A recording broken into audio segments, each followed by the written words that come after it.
Assalamualaikum warahmatullahi wabarakatuh. Kembali bersama saya Tra dalam Basyiroh, Bincang Asik Siroh. Bincang Siroh ala mak-mak dengan asik dan santai. Apa kabar mak-mak pencinta Siroh Indonesia? Alhamdulillah kita berjumpa kembali pada hari ini, hari pertama setelah Lebaran ya, setelah Ramadan. Izinkan saya mengucapkan taqabbalallahu minna wa minkum, siyamana wa siyamakum, kulu amin wa antum bi khair. Mohon maaf lahir dan batin.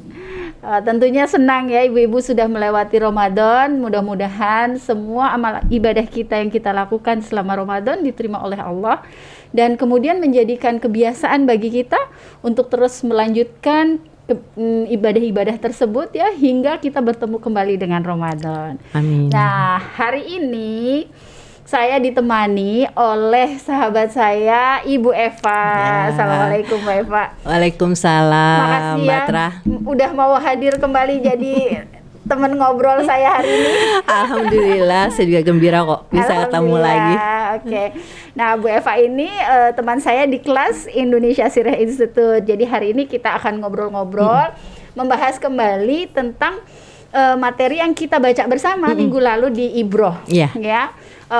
Minggu lalu kan kita berbicara tentang kondisi di Jazirah Arab, yaitu keadaan jahiliyah ya. Nanti kita pengen ngobrol-ngobrol lebih lanjut tentang itu. Nah, jadi buat mak-mak yang belum menonton Ibroh episode kelima, saya sarankan mendingan nonton itu dulu. Jadi yang ini ditutup dulu, pindah cari di scroll ya, mana Ibroh episode kelima ya tentang jahiliyah. Itu ditonton dulu supaya nanti ketika kita ngobrol-ngobrol di sini, ibu-ibu sekalian, mama sekalian bisa nyambung lah gitu ya. Oke. Dan buat mama sekalian yang baru bergabung dengan Indonesia Sirah Institute channel ini, hayu atuh ya, di subscribe, kemudian notifikasinya juga diklik supaya setiap kali kita mengupload video baru, ibu-ibu sekalian akan mendapatkan notifikasinya ya. Oke, alhamdulillah. Jadi gini Mbak, saya kan kemarin membacakan bersama ya dengan pemirsa juga tentang jahiliyah ya di materi Ibroh kemarin. Nah, saya jadi ingat tuh waktu kita pertama kali belajar tentang jahiliyah di kelas ya. Itu kan Ustadz tanya, apa yang ada di benak ibu-ibu sekalian ketika kita mendengar kata jahiliyah? Terus kan ada yang bilang kebodohan gitu, kegelapan gitu kan, keji, terbelakang, nggak tahu apa-apa. Nggak tahu apa-apa gitu. Pokoknya semuanya sifatnya kayak minim pengetahuan lah gitu ya. Nah, kemudian kita belajar ya. Ternyata tidak seperti itu. Maksudnya paling tidak sepenuhnya seperti itu. Kurang Walaupun misalnya pas lah ya gitu. Kalau misalnya bodoh sih, oke bodoh, tapi bodoh yang seperti apa gitu. Nah, kita kupas yuk pada obrolan kita kali ini ya, pada obrolan kita kali ini. Nah, jadi di Ibroh kemarin itu kan kita bicara tentang kondisi masyarakat jahiliyah ketika itu, dari segi ekonominya, dari segi sosial dan moral, juga dari moralnya. Nah, dari segi ekonomi itu kan kita dapatkan tuh di kemarin di bacaan itu bahwa masyarakat jahiliyah ketika itu mereka melakukan kegiatan ekonomi dengan berdagang. Ya, mereka berdagang dari satu tempat ke tempat lain, ya kan? Dan mereka juga sangat kaya raya dari hasil dagang ini. Padahal kalau dipikir-pikir mereka nggak punya sumber daya. Ya, kalau kita ingat pembahasan atau obrolan kita di Basyiroh yang lalu-lalu tentang kondisi Jazirah Arab yang gersang gitu ya, itu kan sumber daya alamnya itu sangat minim. Tapi mereka mampu ya untuk berjualan. Artinya apa? Artinya ya mereka nggak bodoh-bodoh amat gitu kan. Iya. Ya, dan jangan lupa loh, orang Quraisy itu mereka memiliki kontrak dagang. Bayangin aja tuh, mereka punya lisensi ya untuk bisa melakukan perjalanan dagang ke Syam di musim panas dan ke Yaman di musim dingin. Tentunya kalau orang bodoh ya kurang pas lah ya kalau dibilang mereka itu bodoh.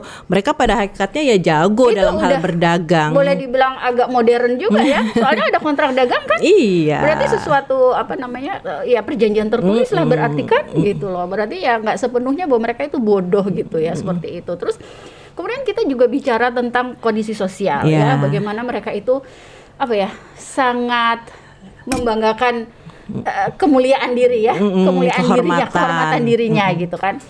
Dan mereka itu kondisinya kan rata-rata di kalangan Quraisy itu kan ya banyak lah yang kaya raya gitu kan. Mungkin kalau sekarang itu disebutnya priayi lah gitu ya. Nah, ya kita kebayangin dong, kalau priayi itu kan nggak mungkin mereka terbelakang, ya kan? Nah, jadi sekali lagi kalimat terbelakang untuk itu juga dalam hal tertentu bisa terpatahkan. Tapi nanti kita bahas lagi masalah keterbelakangannya ini dalam bidang apa yang khas gitu ya.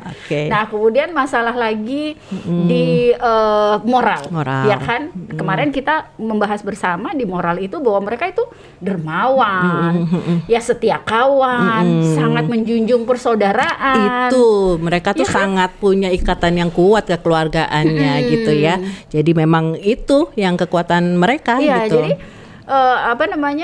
ya banyak dari pernyataan-pernyataan kita tentang jahiliyah yang tadi ya itu terpatahkan sebetulnya dari pembahasan Ibroh kita kemarin. Nah, tapi kenapa kok jadi jahiliyah ini menarik atau harus kita bahas? Nah, kita kuliti hari ini ya, Mbak. Oke, ya. Jadi gimana jahiliyah itu sebenarnya itu? Jadi ya gini, balik dulu ke ini ya Mbak Tre ya isu jahiliyah ini sebenarnya sangat penting ya untuk kita pahami dan dalami ya dengan seksama ya. Karena gini, kalau kita nggak paham tentang jahiliyah, tuh kita nggak paham tentang mengapa begini begitunya dalam Islam. Terus kita juga nggak paham hal-hal yang mendasari perkembangan Islam. Dan juga kan kita nggak bisa paham tuh kenapa Rasulullah mengambil strategi begini atau begitu dalam menyebarkan dakwahnya. Jadi justru sebenarnya memahami jahiliyah ini adalah kunci penting ya untuk memahami perubahan masyarakat dan bagaimana proses kelahiran peradaban Islam. Nah, jadi ada ini kunci penting nih untuk paham masalah jahiliyah ini. Jadi memang kita memerlukan untuk memahami jahiliyah ya, untuk mampu memahami kelanjutan mengenai Islam lah gitu. Karena disitulah Rasulullah itu mulai bergerak gitu kan, dari titik karena jahiliyah kemudian datanglah cahaya Islam. Gitu. Jadi bahkan sahabat Umar bin Khattab radhiyallahu an ya, kita semua tahu dong ya siapa beliau ya sahabat. Kalau nggak tahu keterlaluan ya. Iya, beliau itu orang terdekat Rasulullah setelah Abu Bakar, lalu beliau juga termasuk salah satu dari Khulafaur Rasyidun ya. Beliau juga Amirul Mukminin ya, khalifah kedua. Nah, itu punya pernyataan tentang jahiliyah ya. Jadi beliau mengatakan bahwa jejaring kekuatan Islam ya akan terurai satu persatu apabila ada generasi muslim yang tidak mengenal jahiliyah. Itu perkataan Umar bin Khattab. Coba sekali lagi pelan-pelan karena ini agak ngeblibet kata-katanya. Oke, kita ngomong ya. Gimana? Jadi jejaring kekuatan Islam akan terurai satu persatu apabila ada generasi muslim yang tidak mengenal jahiliyah. Jadi akan terurai satu persatu jika muslim tidak mengenal jahiliyah. Ada generasi yang tidak paham. Nah, saya mau menyamakan persepsi dulu nih perihal kata-kata jaring ini ya. Takutnya salah gitu. Nah, kita bicara jejaring, berarti kan kata dasarnya jaring. Kita tahu dong jaring itu kan tali-tali, sepotong tali gitu kan, yang kemudian disimpul menjadi satu yang jaring besar yang kemudian berfungsi untuk menyatukan lah ya, mengumpulkan ikan-ikan atau bisa banyak lah fungsinya. Pokoknya ada fungsi yang. Nah, ketika dikatakan bahwa jejaring itu akan terurai simpul-simpulnya ya apabila kita tidak mengenal jahiliyah, itu kan berarti simpul-simpul itu lepas kemudian tali-tali itu sudah tidak berupa jaring lagi, tidak berfungsi, bolong. Gitu nggak bisa dong buat nangkap ikan, lolos ikan-ikannya. Jadi apabila generasi Islam tidak memahami jahiliyah, ya akan ambiar, akan terlepas sendiri-sendiri, tidak ada fungsinya, tidak bisa berfungsi. Oke. Nah, Jadi bagi Umar bin Khattab sendiri, kita tuh tidak cukup mengenal Islam, tapi kita juga harus paham kebalikan dari Islam. Nah, jadi ya si jahiliyah ini, jahiliyah ini adalah kebalikan Islam ya. Nah, jadi Nah, sayangnya ya, pentingnya ini ya, kalau Muslim tidak mengenal jahiliyah, maka dia tidak akan bisa memberikan harga yang pantas bagi keislamannya. Jadi dia tidak akan mengetahui betapa berharganya Islam gitu. Nah, Umar bin Khattab sendiri kan hidup ya dari zaman jahiliyah. Jadi beliau merasakanlah bagaimana kehidupan jahiliyah, bagaimana kebodohannya itu begitu sampai menemukan kegelapan itu sampai menemukan cahaya Islam. Ya sehingga itu berharga sekali gitu loh sepertinya ya. Jadi terbukti juga jadi punya giroh gitu, punya semangat untuk menyebarkan agama Islam ini. Ya terbukti juga pada saat beliau menjadi khalifah, ya pasukan Islam itu berhasil untuk mengalahkan 2 imperium besar pada saat itu ya, ada Romawi di Syam dan ada Persia gitulah. Ya itulah seperti itu. Jadi kemampuan untuk mengalahkan 2 kekuatan besar ini dikarenakan mereka memiliki giroh yang besar, semangat yang tinggi untuk menyebarkan kebaikan ini. Iya, gitu karena kan? merasakan berharganya ya. Jadi kan tadinya mereka gelap kan, nggak tahu apa, maksudnya gelap lah gitu dari cahaya Islam gitu kan. Begitu menerima cahaya Islam, mereka bahagia dan ingin menyebarkan kepada seluruh masyarakat. Itu juga yang dirasakan oleh para sahabat ya. Pastinya. Dulu zamannya seperti itu, lalu kemudian gelap dan sebagainya, menemukan cahaya Islam, mereka tuh sangat berbahagia sekali gitu ya. Jadi buat mereka tuh nggak masalah itu pengorbanan, nggak ada artinya gitu. Mereka justru merasa bahagia kalau bisa berkorban. Itu kan seperti yang dikatakan juga oleh Ja'far ya, Ja'far bin Abu Thalib ya, waktu dia hijrah ke Habasyah dan ketemu dengan Najasyi dan menyampaikan betapa kami dulu begini, zamannya rusak segala macam, tapi kemudian Islam datang ya, yang menghubungkan silaturahim di antara kami dan penuh kedamaian dan sebagainya. Jadi nggak akan mau kalau disuruh balik ke zaman jahiliyah itu karena udah merasakan indahnya.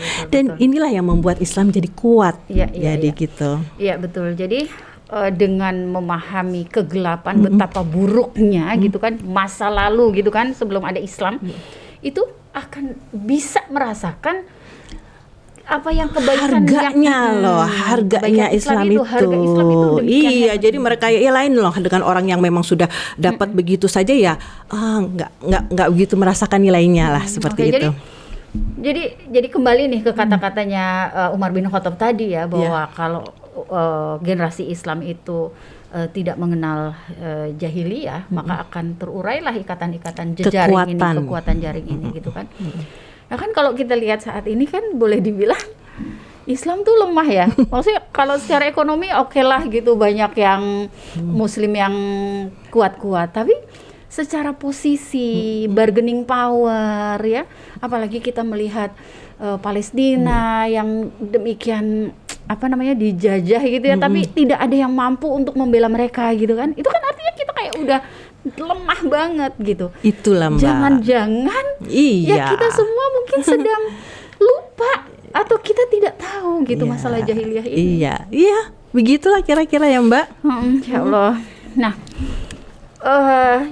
kata jahiliyah itu sebenarnya kan memang ada dalam Al-Quran, ya kan? Memang ini tuh artinya bukan kita yang main nyebut aja gitu. Bangsa Arab ketika itu, jahiliyah, enggak seperti itu, ya kan? Karena memang Allah yang menurunkannya dan kata-kata itu ada dalam Al-Quran. Iya, kan? Betul. Jadi memang jahiliyah ini kata yang diberikan oleh Al-Quran yang untuk memberikan gambaran tentang kondisi masyarakat sebelum Islam.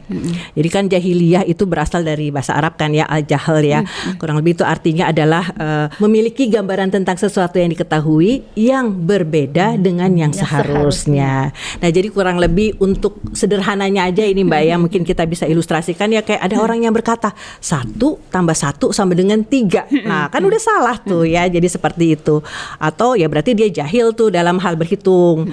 Lalu kemudian atau orang yang mengatakan ibu kota provinsi Jawa Barat itu adalah Bekasi gitu. Nah, ya kan udah ketahuan itu salahnya ya. Berarti dia jahil tuh dalam yang makin geografi. Membuat dia jahil adalah dia yakin aja gitu kan, yakin atas kesalahannya dia itu tahu? gitu kan, yakin atas kesalahan itu, dan kemudian dia juga tidak merasa perlu untuk mencari kebenaran gitu kan. Kayak misalnya ya saya dapat ini juga, pernah dengar juga tuh misalnya kalau ditarik ke zaman sekarang, misalnya ada produk baru nih, iPad gitu kan. iPad kan tahun berapa tuh? Mungkin 2000-an ya. Itu kan masih baru ya. Nah, kita beli iPad seharga 8 juta gitu, kita bawa pulang, terus kita pakai buat motong-motong bawang gitu kan, dan kita yakin bahwa itu adalah itu talenan sih udah gitu kan. keterlaluan jahat. Dikasih tahu, itu tuh bukan talenan, itu tuh untuk ngolah data gitu, kekeh dia. Yakin enggak ini talenan gitu ya. Iya. Masya Allah. Jadi itu kita ngomong soal jahil ya. Nah, sekarang kalau misalnya jahiliyah. Nah, jahiliyah itu adalah ditarik ke masalah jahiliyah. Jadi itu adalah kondisi masyarakat yang tidak berbasis ilmu atau petunjuk dari Allah dalam segala aspek kehidupannya. Kurang lebih gitulah pengertian dari jahiliyah. Jadi udah mulai spesifik ditarik bahwa ini bicara masalah wahyu Iya. Kebenaran yang diturunkan dari wahyu. Itu gitu patokan kita akan kebenaran apa? Ya wahyu dari Allah Subhanahu wa taala yang diturunkan melalui rasulnya. Jadi kalau emang kan pada segala aspek kehidupannya ya, kalau di Al-Qur'an sendiri kan memang ada 4 ayat ya yang membahas tentang jahiliyah. Ya seperti zon jahiliyah ya, mengkaitkan tentang pemikiran ya jahiliyah. Lalu kemudian ada tabaruj jahiliyah itu tentang gaya hidup gitu ya. Lalu kemudian ada lagi hamiyat jahiliyah itu mengenai aspek hubungan sosial, politik, budaya dan semacam itu, dan hukum al-jahiliyah. Jadi itu kurang lebih udah mencakup lah ya aspek dalam kehidupan kita ya. Jadi Allah itu sudah memberitahu kepada kita bahwa manusia itu ya ada sifat-sifat jahiliyah, dan itu akan masuk di 4 aspek ini ya, which is itu merupakan hampir keseluruhan aspek kehidupan manusia lah. Bayangin sosial politik udah pasti itu kita sehari-hari berhubungan sosial, dan juga kita bergelut di dunia politik juga sedikit banyak gitu kan. Ekonomi kan, kemudian sosial, penampilan kita, gaya hidup kita, kemudian pemikiran itu udah zaman sekarang udah pemikiran sadis-sadis kan. Jadi memang itu yang melibatkan manusia lah. Kehidupan manusia tuh ya di 4 aspek itu, dan itu bisa jahiliyah. Bisa ada hal jahiliyah di situ.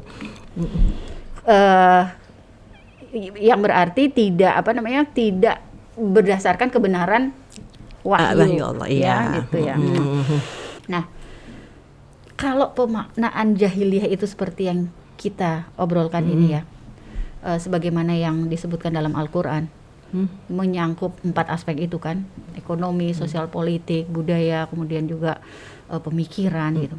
Lah itu kan ya seperti tadi kita katakan, itu kan ya memang bagian dari kehidupan, aktivitas kehidupan manusia gitu kan. Sementara manusia itu ya ada di mana-mana gitu. Ada ya oke lah, ada yang di Arab Saudi, ada yang di Indonesia, ada yang di negara barat sana, negara timur lainnya gitu. Berarti si jahiliyah ini ya bisa terjadi di setiap bagian dunia, tidak hanya melulu Arab ya, Jazirah Arab. Iya, tentunya seperti itu kan. Persoalan jahiliyah ini persoalan universal ya, jadi bisa tidak hanya di Arab, walaupun kata jahiliyah berasal dari Arab ya, tapi bisa berlaku di mana aja, karena pada tatanan nilai dan norma ya berlaku di mana aja gitu loh. Jadi ini harus diklarifikasi nih Mbak. Setiap kali kita bilang jahiliyah, pasti kan kita mikirnya orang Arab gitu kan. Ini kan berlaku di Eropa, di Persia, bahkan di Indonesia juga termasuk. Pokoknya selama kehidupannya tidak berdasarkan risalah, wahyu dari Allah dalam aspek kehidupannya, ya jahiliyah namanya. Yang merupakan sumber kebenaran. Iya, seperti itu. Iya. Jadi kalau misalnya kita ngomong di Arab nih ya Mbak ya, sekarang mungkin kita di Arab nih. Nah di Arab itu kan orang Arab, buat mereka kehormatan adalah segala-galanya ya kan. Mereka itu hidup untuk mendapat kehormatan. Jadi kebahagiaan mereka adalah kehormatan. Ya, lalu boleh dibilang mereka rela mati untuk mempertahankan kehormatan gitu ya. Lebih baik mati deh daripada kehilangan kehormatan. Jadi sedemikian pentingnya lah kehormatan dan kemuliaan bagi mereka. Dan itu kehormatan dan kemuliaan itu di mata manusia Di kan mata yang mereka manusia, cari kan. iya tentunya di mata manusia. Nah lalu kemudian, untuk di sana untuk hormat itu mereka perlu jadi orang yang dermawan, jadi membagikan makanan atau membagikan harta lah. Ya jadi untuk itu ya mau nggak mau harus jadi orang kaya raya, banyak harta melimpah seperti jadi, itu. Iya. Ya. Jadi di baca bareng Ibro kemarin kan disebutkan tuh salah satu karakter bangsa Arab ketika itu adalah dermawan. Iya, dermawan. Tapi ternyata karena untuk mendapatkan kehormatan manusia gitu.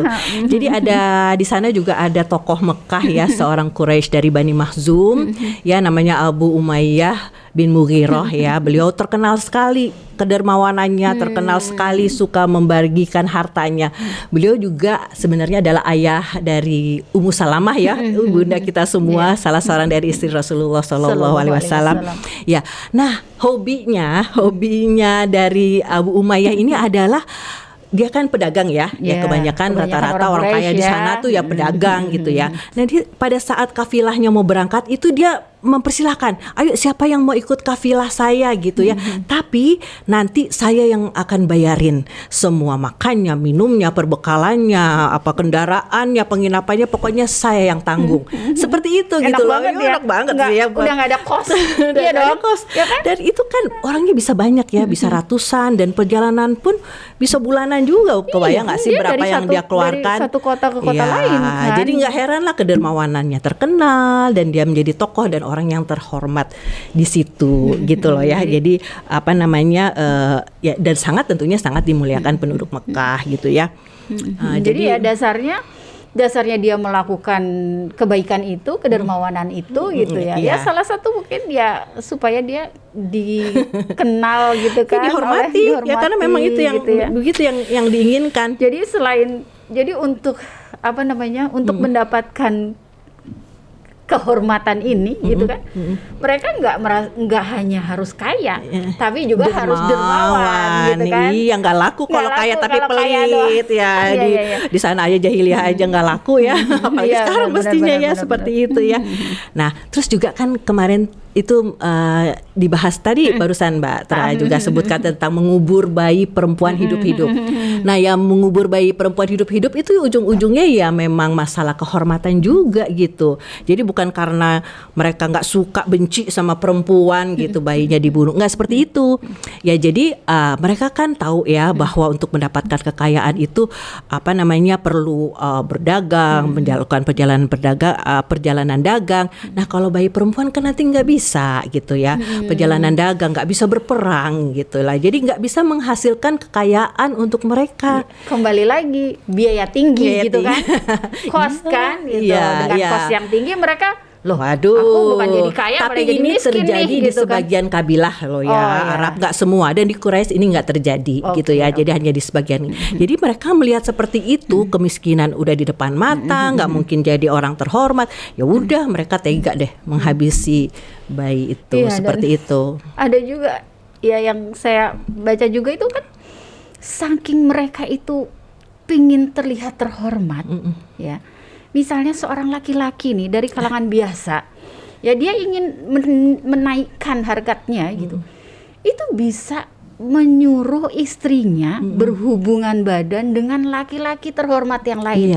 Yang itu kan kalau ya zina lah sebetulnya kan. Kemudian anaknya itu kan ya anak orang dari keturunan atau DNA orang terhormat gitu, otomatis kemudian dia jadi terbawa merasa terhormat gitu. Betul. Kan aneh banget itu kan. Dan jangan salah loh, pernikahan seperti itu kan kemarin dibahas umum terjadi, termasuk salah satu pernikahan yang sering terjadi juga di zaman jahiliyah. Iya, jadi kan kalau kita mikir sekarang kan ini kok gila banget gitu ya, nggak masuk akal, nggak manusiawi kan. Tapi bagi mereka justru itu hal yang wajar aja gitu untuk jadi mendapatkan. Jadi sekali lagi mereka merasa yang salah itu ya udah benar adanya gitu. Dan mereka nggak merasa harus mengoreksi gitu pemikiran mereka tentang hal ini gitu. Dan satu lagi juga Mbak Tra, kadang tuh ya dalam memperoleh kehormatan gitu ya, tidak mau kehilangan kehormatan seseorang tuh bisa tertutup gitu loh, tertutup kebenaran pada dirinya.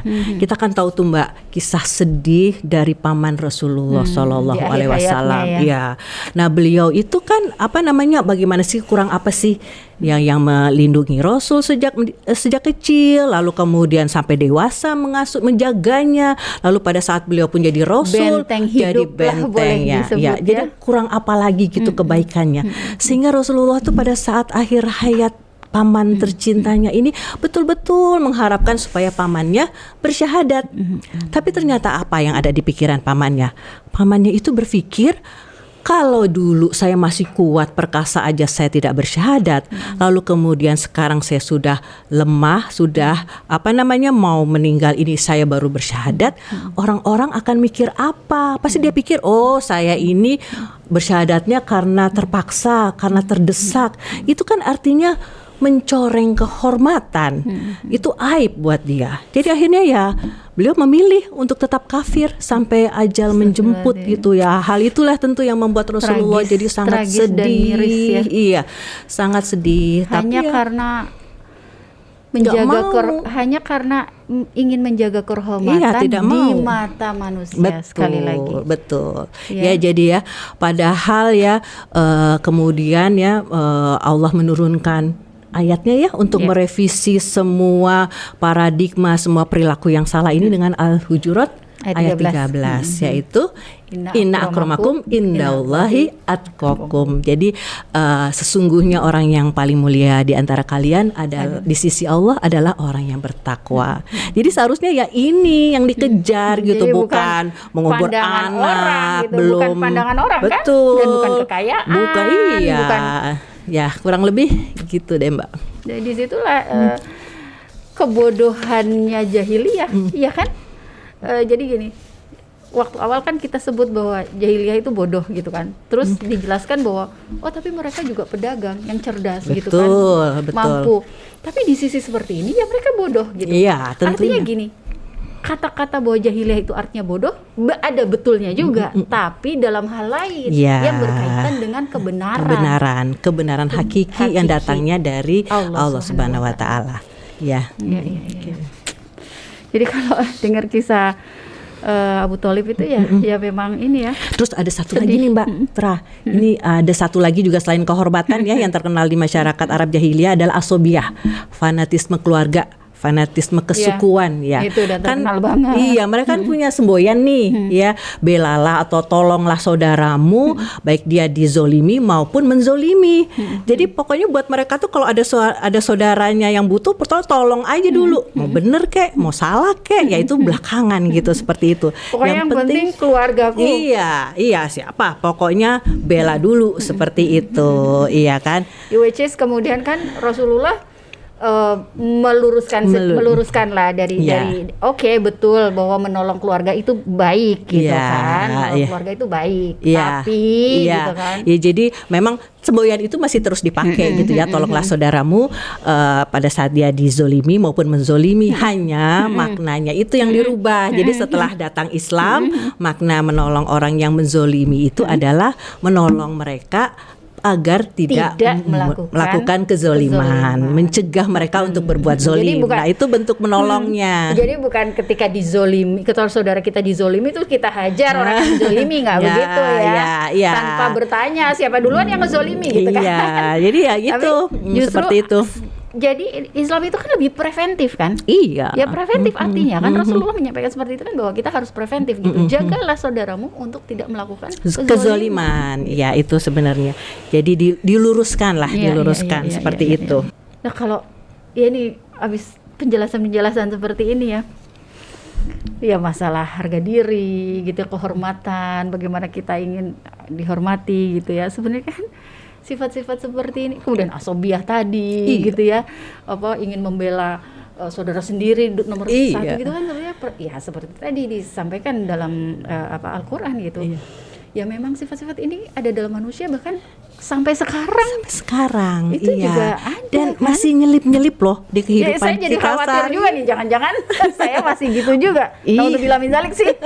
Sama-sama ya, saya juga gitu yang kita rasakan gitu loh. Jangan-jangan nih, waduh, ada nggak nih yang masih nyelip-nyelip seperti itu? Kan misalnya nih kita kadang-kadang kita udah belajar agama nih, udah gitu belajar nutup aurat, nuntut ilmu segala macam gitu ya, merasa kita sudah mulai lebih baik lah gitu. Tapi kadang-kadang terselip juga nih, misalnya ngelihat orang gitu, merasa kita udah belajar nih, udah tahu, oh dia kok memang ilmunya masih tetek kali gitu ya, dia tuh banyak nggak nyunahnya gitu kan. Perkataan itu sebenarnya kan juga nggak benar juga, karena kita emang cari ilmu buat apa? Buat dimuliakan, nah gitu, juga supaya itu ya. dianggap soleh Berilmu, gitu kan, soleh. berilmu. Nah itu kan apa bedanya dengan atau orang-orang misalnya, jahiliyah? Atau misalnya ya kalau kita masalah kerudung lah gitu kan, ada yang kerudungnya panjang, ada yang kerudungnya masih segi 4 pendek, segi 4 juga ada yang segi 4-nya panjang, ada yang segi 4-nya masih pendek gitu kan. Kadang-kadang ya suka ada aja lah gitu yang komentar, itu kerudungnya masih segi 4, pendek lagi. Iya kan? Iya. Jadi seolah-olah dirinya itu yang udah lebih itu soleh hati-hati gitu, yang lebih baik gitu ya. Ya, hati-hati ya, Itu kita masih mau perlindungan ada loh. masih. Kita suka dengar juga itu kata-kata seperti itu. Iya. Astagfirullahaladzim. Iya. Ya, itu bentuk-bentuk jahiliyah saat ini ya. Dia kadang-kadang juga misalnya orang mau ngasih infak gitu kan, sumbangan besar gitu kan, terus nggak disebutin gitu kan, atau nggak ditulis gitu kan, dia nggak berani sih ngomong sama pengurus gitu, tapi ngomong ke temannya, kok namaku nggak ditulis? Iya, emang nyumbang buat apa? Buat jadi kemuliaan di mata manusia. Nah, kan itu juga. Dan itu masih ada. Ya. Ya pernah dengar lah saya gitu. Atau Kayak misalnya gitu. kita di kelompok apalah gitu ya, kelompok pengajian, kelompok sosial atau apalah gitu ya. Kadang-kadang kita merasa wah pokoknya kalau kelompok kita mah apa aja bener gitu. Ya nggak sih? Ada nggak sih kayak gitu ya kadang-kadang itu merasa kalau kita di sosmed banyak banget pokoknya baca kalau kayak kelompok lain begitu. salah gitu. Peduli pun apapun masalahnya, pokoknya kalau kelompok kita mah bener. Kalau bukan gitu. ustadz saya yang ngomong, ustadz lain salah, gitu kan? Itu baik. Kalau introspeksi lah ya kita sama-sama, Ya, saya terutama sih nih. mudah-mudahan nggak seperti itu ya. Tapi gini maksud saya, kalau misalnya fenomena-fenomena ini kan memang terlihat ya. Dan ini adalah salah satu ciri-ciri kejahiliahan itu sendiri gitu kan. Artinya apa? Ya artinya kita belum mengetahui gitu ya makna jahiliyah. Makanya masih terbawa gitu. Dan kemudian kita tidak mampu untuk menjalankan kebenaran dengan sepenuhnya gitu kan. Jadi ya bagaimana untuk bisa mengikis kejahiliahan pada diri kita ini gitu. Ya caranya adalah untuk memahami kejahiliahan itu apa, kemudian belajar mencari ilmu, kuncinya yaitu untuk mencari kebenaran. Iya, gitu kan? tentunya setelah kita mohon perlindungan ya sama Allah dari sifat-sifat yang tadi ya tentunya belajar ilmu, cirinya ilmu, jangan sampai ditinggalkan ya sampai kapan? Ya sampai akhir hayat lah. Jadi nggak berhenti untuk belajar, dan kita juga mengajak generasi berikutnya untuk belajar supaya mereka jangan jadi generasi yang tidak mengenal jahiliyah. Iya. Gitu. Dengan mengenal jahiliyah inilah kita bisa paling tidak menjadi pribadi yang lebih baik ya. Jadi lawannya jahiliyah adalah Islam. Islam lawannya obat atau ya penakluk kejahiliahan adalah ilmu. Ya kan? Ya. Aduh, ya menurut saya ini sesuatu yang pemahaman tentang jahiliyah mungkin teman-teman sekalian ya, para pemirsa baru tahu gitu, karena ya itu sekali lagi biasanya kita jahiliyah bodoh, gelap ya. Ternyata tidak seperti itu, pemirsa. Ternyata jahiliyah itu adalah suatu pemikiran atau keadaan kondisi masyarakat ya, yang mereka itu sebetulnya salah ya, tapi mereka tidak berusaha untuk mencari yang benar seperti apa gitu. Jadi mereka juga tidak mau belajar untuk lebih memahami kebenaran. Dan kalau kita bicara tentang jahiliyah ya tentang kebenaran yang hakiki, yaitu tentang wahyu-wahyu ya, atau kebenaran wahyu yang diturunkan oleh Allah melalui Rasulullah SAW. Ya mudah-mudahan kita semua terhindar ya Mbak dari hal-hal yang seperti ini ya. Amin. Seru ya. Seru nggak pemirsa? Iya. Masih banyak sih mungkin contoh-contoh yang lain ya, nanti mungkin kita bisa cari lagi ya. Oke. Jadi begitu ya pemirsa ya, obrolan kita saya dan Mbak Eva tentang jahiliyah. Mudah-mudahan mencerahkan ke pemirsa sekalian ya, dan memahami betul bahwa memang kita itu harus mengenal apa itu jahiliyah. Supaya apa? Supaya kita bisa betul-betul mengetahui keindahan Islam sebagaimana sahabat Rasulullah dan khususnya Umar bin Khattab ya, begitu mereka mengetahui bahwa Islam itu adalah indah, adalah hebat, adalah mulia, adalah besar, adalah cahaya, mereka memiliki giroh atau semangat ya untuk makin menyebarkan kebaikan ini ya, dan kemudian memberikan kebaikan yang lebih banyak lagi untuk bumi ini ya. Disitulah timbulnya, karena mereka sudah merasakan jahiliyah itu seperti apa, nggak enak banget, buruk banget gitu. Makanya mereka begitu mencintai Islam, begitu Islam itu turun. Itu satu. Terus yang kedua, bahwa jahiliyah itu ya dibunuhnya gitu ya, melalui ilmu. Jadi jangan pernah berhenti untuk belajar. Ya salah satunya adalah ini apa yang berusaha Indonesia Syriah Institute sampaikan atau berikan melalui Ibroh dan Basyirah. Mudah-mudahan itu menjadi alat ya, atau wasilah atau cara ya para pemirsa untuk lebih mendalami Islam. Mudah-mudahan kita semua terhindar dari sifat-sifat jahiliyah ini yang paling tidak kita berusaha untuk mengikisnya sedikit demi sedikit dengan terus belajar. Oke. Saya rasa gitu obrolan kita seru banget ya, iya. Mbak. Makasih banget ya.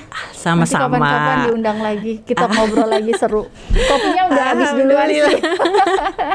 Iya. Ya. Oke, demikianlah pemirsa yang belum subscribe, jangan lupa di subscribe. Seru kan obrolan kita, dan insya Allah nanti akan lebih banyak lagi obrolan-obrolan yang lebih inspiratif dan seru ya, yang lebih membuka lagi hal-hal dalam sirah ya. Saya rasa itu aja untuk hari ini. Sampai bertemu kembali. Jangan lupa pekan depan ya Mbak, ada Ibroh episode tentang nasab Rasulullah. Oke, tentang nasab Rasulullah ini, waduh seru banget dan penting. Itu episode keberapa itu Mbak? Keberapa? Ke-6? 6. Ya, ke-6. Nah, episode ke-6 Ibroh ya, tentang nasab Rasulullah SAW. Jangan lewatkan di Indonesia Syirah Institute official channel, YouTube dan podcast. Ya, demikianlah pemirsa sekalian, atas kekurangan atau kelebihannya kami mohon maaf ya. Sampai bertemu kembali. Assalamualaikum warahmatullahi wabarakatuh. Waalaikumsalam warahmatullahi wabarakatuh.